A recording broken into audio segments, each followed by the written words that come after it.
25 जनवरी साल 1950 को भारत के संविधान द्वारा निर्वाचन आयोग की स्थापना की गई। यह एक स्थायी संवैधानिक निकाय है। संविधान के अनुच्छेद 324 के तहत चुनाव आयोग को चुनाव के संचालन, निर्देशन और नियंत्रण के अधिकार मिले हैं। भारत निर्वाचन आयोग एक स्वायत्त संवैधानिक प्राधिकरण है जो भारत में संघ और राज्य के निर्वाचन प्रक्रियाओं का संचालन करने के लिए उत्तरदायी है। भारत जैसे सबसे बड़े लोकतंत्र में मतदान के प्रति लोगों को जागरूक करने के लिए आज के दिन को राष्ट्रीय मतदाता दिवस के रूप में मनाया जाता है। 15 अगस्त 1947 को जब भारत आजाद हुआ तो दुनिया की लार्जेस्ट डेमोक्रेसी की स्थापना हुई। इस डेमोक्रेसी का फंक्शन था फ्री एंड फेयर इलेक्शंस। आज हम इस वीडियो में इंडिया की इसी इलेक्टोरल हिस्ट्री की कुछ बातें आपके सामने शेयर करेंगे। हम देखेंगे कि विंस्टन चर्चिल ने जिस देश के बारे में ये कहा था कि if independence is granted to India, it will be lost in political squabbles, कैसे उस देश ने आजादी के बाद 73 सालों तक डेमोक्रेटिक फैब्रिक को बनाए रखा और दुनिया के सामने एक मिसाल बना। ऐसा नहीं है कि हमारा डेमोक्रेटिक सिस्टम परफेक्ट है, उसमें चैलेंजेस है जैसे हर देश में होते हैं, लेकिन इतनी इमेंस डाइवर्सिटी के बाद भी देश को यूनाइटेड रख पाना एक बड़ा अचीवमेंट रहा। खैर, जब हम इंडियन इलेक्शंस के इतिहास की बात करेंगे तब हम उसके कई मेजर ट्रेंड्स की भी बात करेंगे और उनमें बदलाव कैसे कैसे हुए ये भी जानेंगे। इससे पहले कि हम इलेक्शंस के इतिहास को जानें, आइए ब्रीफली कुछ फैक्ट्स को समझते हैं। दोस्तों, कॉन्स्टिट्यूशन के तहत डायरेक्ट और इनडायरेक्ट दोनों सिस्टम्स हमारे देश में फॉलो किए जाते हैं। डायरेक्ट इलेक्शन मतलब देश के लोग वोट कर रिप्रेजेंटेटिव्स को स्टेट लेजिस्लेचर्स और लोकसभा में भेजते हैं। ये डायरेक्टली इलेक्टेड रिप्रेजेंटेटिव्स डिसाइड करते हैं कि देश में गवर्नमेंट फॉर्मेशन कौन करेगा। इसमें first pass the post system FPTP का इस्तेमाल होता है, यानी कंस्टिट्यूएंसी में जिस कैंडिडेट के पास सबसे ज्यादा वोट्स हैं वो विनर होता है। Indirect elections Rajya Sabha, state legislative councils, president और वाइस प्रेसिडेंट के इलेक्शन में होता है, जिनका इलेक्शंस डायरेक्टली इलेक्टेड रिप्रेजेंटेटिव्स करते हैं। इनमें proportional representation with single transferable vote methodology का इस्तेमाल होता है और यहाँ जीतने के लिए 50% से ज्यादा वोट्स चाहिए होते हैं। इसके अलावा देश में इलेक्शंस फ्री एंड फेयर तरीके से हों, इसके लिए कॉन्स्टिट्यूशन ने इलेक्शन कमीशन ऑफ इंडिया नाम की इंडिपेंडेंट बॉडी को क्रिएट किया है अंडर आर्टिकल 324। इलेक्शंस में मैल प्रैक्टिसेस और करप्ट प्रैक्टिसेस ना हो, इसके लिए representation of people's act 1951 enact किया गया, जिससे रिलेटेड केसेस को कोर्ट्स में एड्रेस किया जाता है। इसके चलते 1975 में इलाहाबाद हाई कोर्ट ने राजनारायण केस में PM इंदिरा गांधी के इलेक्शन को नल एंड वाइड डिक्लेयर कर दिया था। हालांकि बाद में सुप्रीम कोर्ट ने इस डिसीजन को रिवर्स कर दिया था। आइए अब हम चलते हैं नेशनल इलेक्शन के इतिहास की तरफ। दोस्तों, इलेक्शन का इतिहास ब्रिटिश टाइम में शुरू होता है।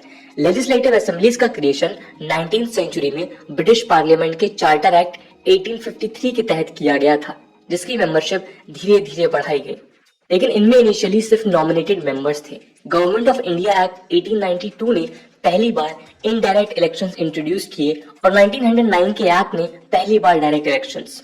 लेकिन इन इलेक्शंस में वोटिंग राइट्स काफी लिमिटेड थे, जिन्हें धीरे धीरे एक्सपैंड किया गया। जब इंडियन कॉन्स्टिट्यूशन एग्जिस्टेंस में आया तो उसने इंडिया में यूनिवर्सल एडल्ट फ्रेंचाइज इंट्रोड्यूस किया, यानी हर वो इंसान जो 21 साल का था वह वोट कर सकता था बिना किसी डिस्क्रिमिनेशन के। 61st अमेंडमेंट 1988 ने इसे रिड्यूस कर 18 इयर्स कर दिया। खैर, इंडिपेंडेंट इंडिया का पहला इलेक्शन 1951 से 1952 के बीच में हुआ 489 लोकसभा सीट्स के लिए। इसमें लगभग 17 करोड़ वोटर्स ने वोट दिया, जबकि 36 करोड़ वोटर्स एलिजिबल थे। फिर भी अपने दौर का सबसे बड़ा इलेक्शन बना। लोकसभा की सीट्स धीरे धीरे बढ़ते हुए आज 550 पर लिमिटेड है, बट इन रियलिटी केवल 543 सीट्स पर ही इलेक्शंस होते हैं। फर्स्ट इलेक्शन 68 फेजेस में 25 अक्टूबर 1951 से 21 फरवरी 1952 के बीच में कंडक्ट हुआ था, जिसमें 44.99% वोट्स और 364 सीट्स के साथ Indian national Congress under Jawaharlal Nehru emerge victorious. Next party जिसने सेकंड पोजीशन अचीव की थी वो थी communist party of India with merely 16 seats. Total 14 national parties और लगभग 39 स्टेट पार्टीज ने इस इलेक्शन में पार्टिसिपेट किया। इन 14 नेशनल पार्टीज में आज सिर्फ 2 एग्जिस्ट करती हैं, कांग्रेस और CPI।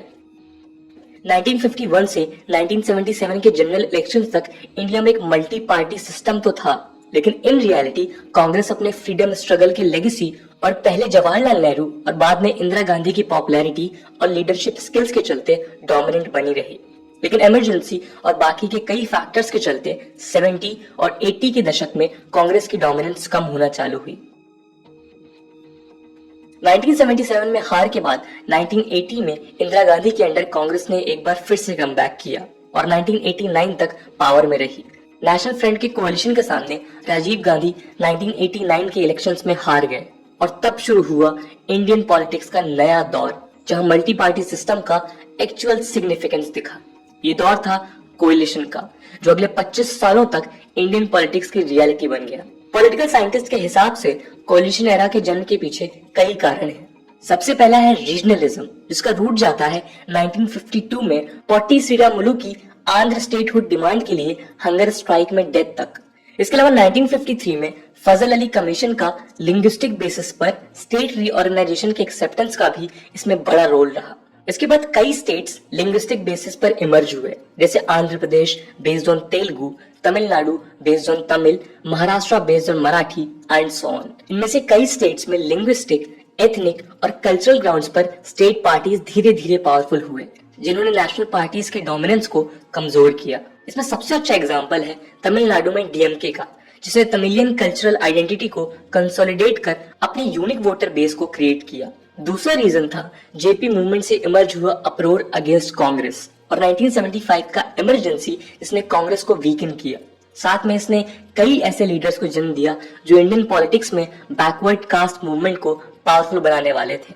इसमें सबसे इंपॉर्टेंट है बिहार में आरजेडी के लीडर लालू प्रसाद यादव और जेडीयू के नीतीश कुमार, और यूपी में समाजवादी पार्टी के मुलायम सिंह यादव एक्सेट्रा। ये लीडर्स 1980 में मंडल कमीशन की रिपोर्ट के बाद और ज्यादा पावरफुल इमर्ज हुए, जिसने 27% ओबीसी रिजर्वेशन का रिकमेंडेशन दिया था, ताकि डिसएडवांटेज और डिस्क्रिमिनेशन फेस कर रही कम्युनिटीज का सोशल और एजुकेशनल बैकवर्डनेस कम हो।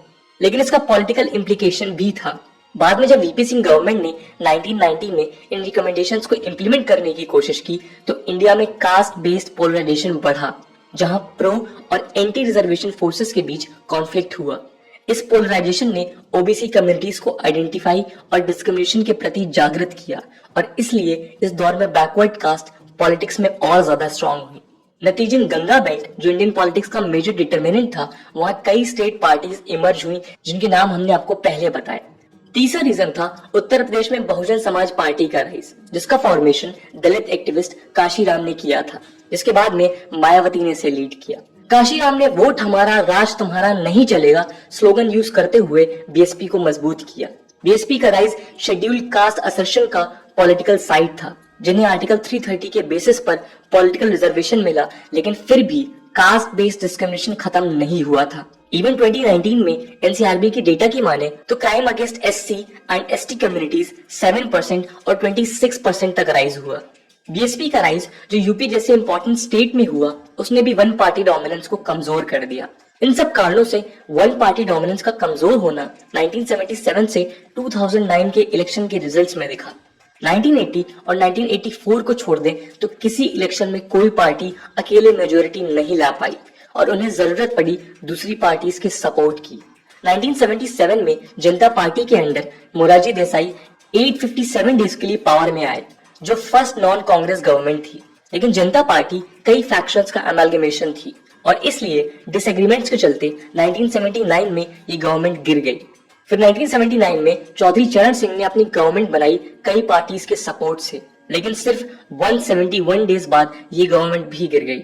1989 से लेकर 2014 तक कोalition गवर्नमेंट में सिर्फ 1991 में पीवी नरसिम्हा राव, 1999 में बीजेपी के अटल बिहारी वाजपेयी और 2004 और 2009 में डॉक्टर मनमोहन सिंह के under Congress led UPA governments ही पूरे 5 साल तक चल पाई।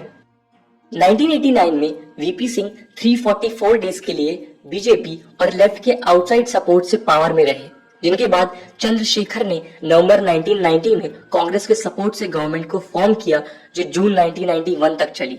फिर 1996 के इलेक्शंस में अटल बिहारी वाजपेयी के under BJP single largest party बनकर उभरी, पर वाजपेयी को 13 दिन में रिजाइन करना पड़ा।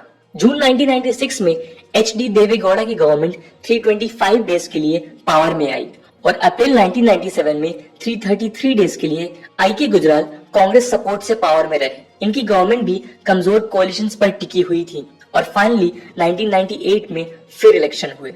1998 इलेक्शंस में बीजेपी फिर से सिंगल लार्जेस्ट पार्टी की तरह उभरी, जो 13 महीने बाद फिर गिर गई जब तमिलनाडु की AIADMK ने सपोर्ट वापस ले लिया।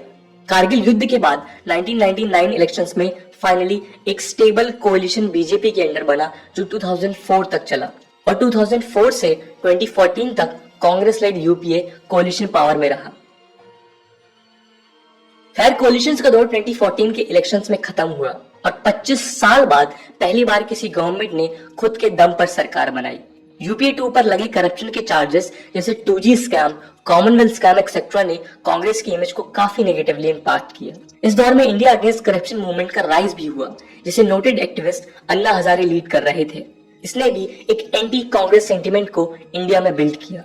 लेकिन बीजेपी के राइज में सबसे इंपॉर्टेंट रोल रहा करंट पीएम नरेंद्र दामोदर दास मोदी का, जिन्होंने अपने गवर्नमेंट मॉडल या गुजरात मॉडल को प्रमोट करते हुए अर्बन मिडिल क्लास पर अपनी ऑडिटरी स्किल्स यूज कर रूरल इंडिया में अपनी पकड़ मजबूत की। एक रिपोर्ट के हिसाब से एक और फैक्टर बीजेपी की राइज में इंपॉर्टेंट माना जाता है, ये था 90 के दशक का राम जन्मभूमि मूवमेंट, जिसने हिंदू वोट बेस को कंसोलिडेट कर बीजेपी को स्ट्रॉन्ग ऑर्गेनाइजेशन की तरह उभरने में हेल्प किया।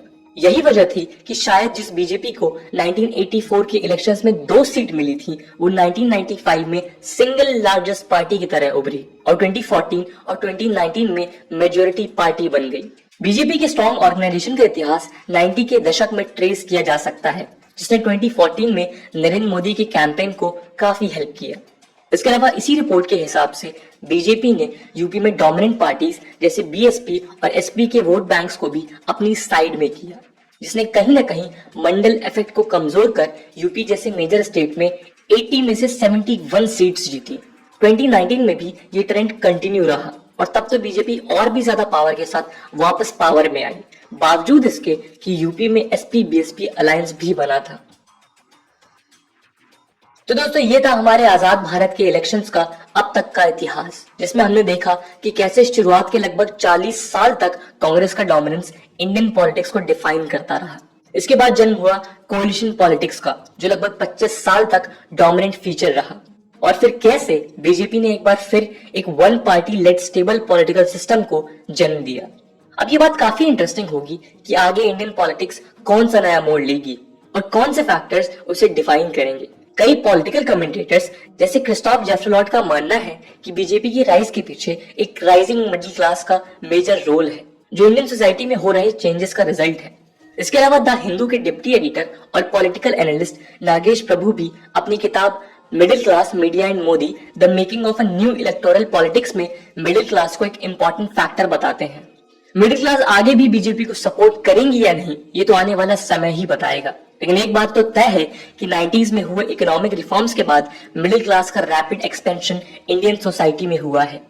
कई सोशियोलॉजिस्ट की माने तो अब तक सिर्फ कास्ट और रिलीजन इलेक्टोरल पॉलिटिक्स का मेन डिटर्मिनेंट माने जाते थे, लेकिन शायद अब मिडिल क्लास आने वाले इलेक्शंस में भी मेजर फैक्टर बनकर उभरेगी। इसके अलावा एक और बात ध्यान देने वाली है कि भले ही 2014 में कोalition के दौर में ब्रेक लग गया हो, लेकिन जिस तरह की डाइवर्स सोसाइटी इंडिया में है, उसमें ये क्लेम करना कि कोalition का दौर अब खत्म हो गया है एक एग्जैजरेशन हो सकता है। यही वजह है कि बीजेपी जैसी पॉलिटिकल पार्टी आज भी अपने कोalition पार्टनर्स को साथ लेकर चलती है, क्योंकि फ्यूचर में शायद ये पार्टीज पावरफुल बनकर उभरे। खैर, इंडियन इलेक्टोरल पॉलिटिक्स का फ्यूचर डायरेक्शन क्या होगा, ये तो आने वाला समय ही बताएगा, जिसमें पूरी दुनिया और भारत की नजर होगी। चैनल को लाइक करें, फॉलो करें, सब्सक्राइब करें।